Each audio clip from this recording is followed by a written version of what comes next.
Hello friend, এটা কোথায় বলো তো? এটা সিমনোর জান্নাত রেডিমেড সেন্টার।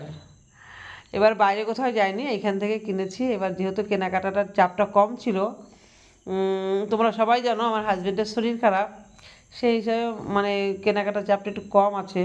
তো কিনবো না ভাবছিলাম, যাই হোক একটা কাপড় নিয়েছি, সায়া ব্লাউজ নিয়েছি, ছেলেটার জামা প্যান্ট নিয়েছে, একটা জামা, 3টে গেঞ্জি, 3টে প্যান্ট নিয়েছে। আর ছেলের বাবা নিয়েছে একটা ফুল প্যান্ট, একটা জামা।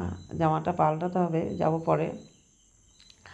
যাক, দেখো এই যে কোনো জিনিসগুলো সত্যি খুব ভালো হয়েছে। আমার বাবুর প্যান্টগুলো, জামাগুলো দারুণ হয়েছে। বুধবুধে যখন কিনতাম তখন অনেকটা দাম দিতে এই প্যান্টগুলো, কিন্তু এখানে দাম সেরকম হয়নি, ভালো, বেশ কম দামের জিনিসগুলো, বেশ সুন্দর হয়েছে। আর এই ভিডিওটা করেছি এই জন্যই, আমি করার ইচ্ছা ছিল না, ছেলেটা করলো, যাই হোক করেছে, ভালো করেছে। আর এই এই দোকানটা এমনিতে আমরা যাওয়া আসা করি, তার জন্য নাই, খুব ভালো লেগেছে, খুব ভালো।